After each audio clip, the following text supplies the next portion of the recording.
customer sends an urgent request to a global team. One employee receives the message in North America and forwards it to a colleague in Europe. That colleague needs additional information from a specialist in Asia. Because of the time zone difference, each question adds another day of waiting. The request moves through emails, chat messages, documents, shared platforms, and several people. Everyone appears busy, but the customer receives no result. This is not simply a remote work problem. It is a flow problem. Remote work did not create every weakness in the process. It made existing weaknesses more visible. Unclear responsibilities, poor standards, disconnected systems, excessive handoffs, and slow approvals become more damaging when employees are no longer working in the same location. Lean principles can help redesign these workflows. The objective is not to monitor employees more closely or fill their calendars with meetings. It is to improve the flow of information, reduce invisible waiting, clarify decisions, and make work easier to coordinate across locations and time zones. In this video, we will examine how lean thinking can transform remote workflows into reliable systems. If you want more practical content about Lean Six Sigma, digital processes, and modern operational excellence, subscribe to the Lean Six Sigma channel and join us throughout this series. In a factory, waiting is often visible. Materials accumulate between machines, employees wait for equipment, and work orders form a physical queue. In remote processes, waiting is hidden. A request sits inside an inbox. A document waits for review. A task remains marked as in progress, even though nobody is currently working on it. Because the queue is digital, managers may not recognize how much work is waiting. They see messages being exchanged and meetings taking place, which creates the impression of movement. But communication is not the same as flow. A task may require only 2 hours of actual processing while taking 2 weeks to complete. Most of that lead time is spent waiting for information, decisions, or availability.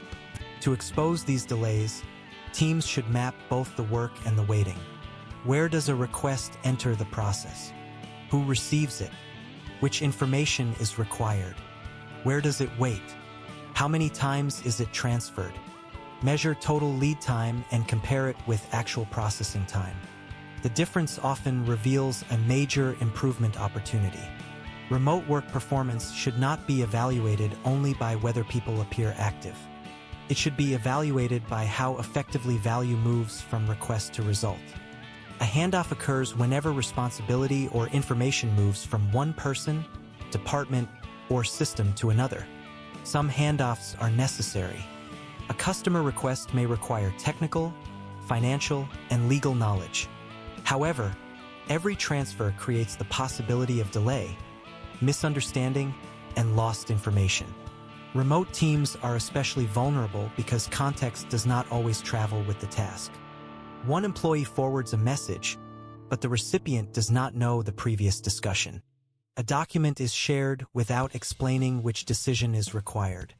A task changes ownership, but the deadline and priority remain unclear. The new person must search for context or request clarification. This creates another cycle of waiting. Teams should reduce unnecessary handoffs and improve the quality of those that remain. A good handoff should identify the request, relevant background, current status, expected output, responsible person, and required deadline. Ownership must also be explicit. When a task is assigned to several people without one accountable owner, everyone may assume that someone else will respond. Lean workflow design attempts to move work through the fewest reasonable transfers. The goal is not to remove collaboration. It is to prevent collaboration from becoming fragmented responsibility. If excessive handoffs are slowing work in your organization, tell us about them in the comments. Are they occurring between departments, systems, countries, or management levels? Remote organizations often respond to coordination problems by creating more meetings. Meetings can be useful for complex decisions, problem solving, and discussions requiring real interaction. But they should not become the default method for transferring information. When employees work across different time zones, requiring everyone to attend the same meeting can create delay and reduce flexibility. Asynchronous work allows people to contribute at different times. For it to work, however, information must be complete, organized, and accessible. A vague message such as, "Please review this," creates uncertainty. What should be reviewed? Which criteria should be used? Is a correction, recommendation, or approval expected? When is the response required? Standardized requests reduce this uncertainty. Teams can use simple templates that define the context, required action, owner, deadline, supporting evidence, and decision criteria. Document locations and naming conventions should also be standardized. Employees should not waste time searching through folders or asking which version is current. Asynchronous work does not mean working without communication. It means designing communication so that progress does not depend on everyone being available at the same moment. Good standards replace repeated clarification with reliable information. Traditional lean environments use visual management to make process conditions easy to understand. Remote teams need the same principle, adapted to digital work. A visual workflow should show what work has been requested, what is ready to begin, what is currently in progress, what is blocked, and what has been completed. But a digital board is not automatically visual management. If tasks are outdated, responsibilities are unclear, or hundreds of items remain open, the board becomes another source of confusion. Useful visual management must reflect reality. Each task should have a clear owner, expected completion date, current status, and visible reason when blocked. Work in progress limits are also valuable. When employees begin too many tasks simultaneously, everything moves slowly. Limiting active work encourages teams to finish existing items before starting new ones. Blocked work deserves special attention. A task waiting for approval, information, system access, or another department should be immediately visible. This allows leaders to remove barriers instead of simply asking employees to work faster. Visual management should reduce the need for status meetings. When the workflow is current and transparent, meetings can focus on exceptions, decisions, and improvement rather than asking every person to report what they are doing. If this approach is useful, give the video a like. It helps more professionals find the channel and participate in this discussion. Remote workflow redesign should begin with the customer. What result does the customer need?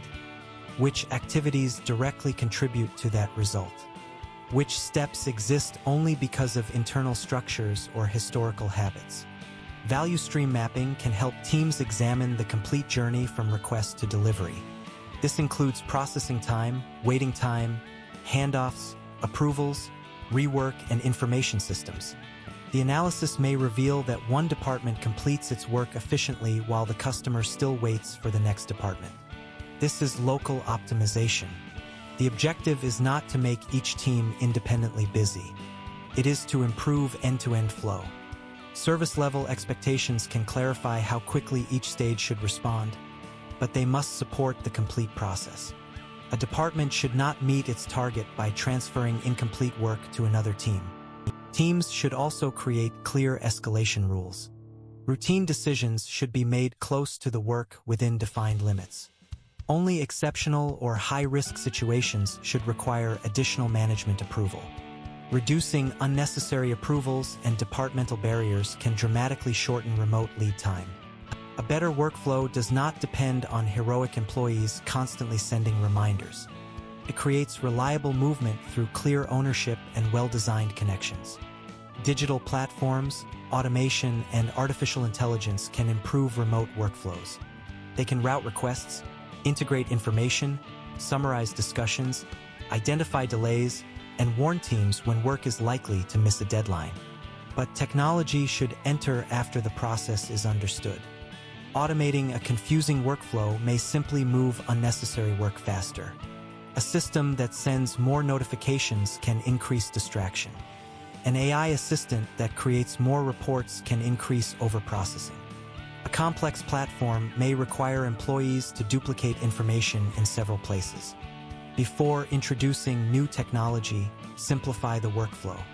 Remove unnecessary steps, reduce handoffs, clarify responsibilities, and define the information required for each decision.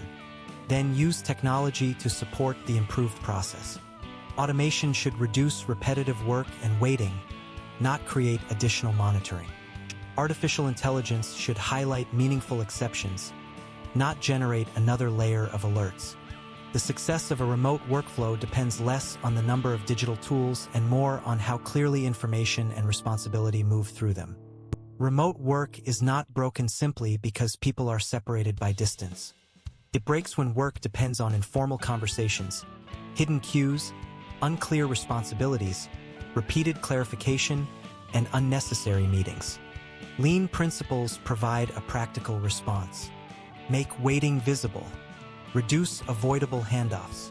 Standardize asynchronous communication. Limit work in progress. Clarify ownership and design visual management around real process conditions. Most importantly, evaluate the complete flow from customer request to delivered result. Remote teams do not need more activity. They need better movement of information, decisions, and value.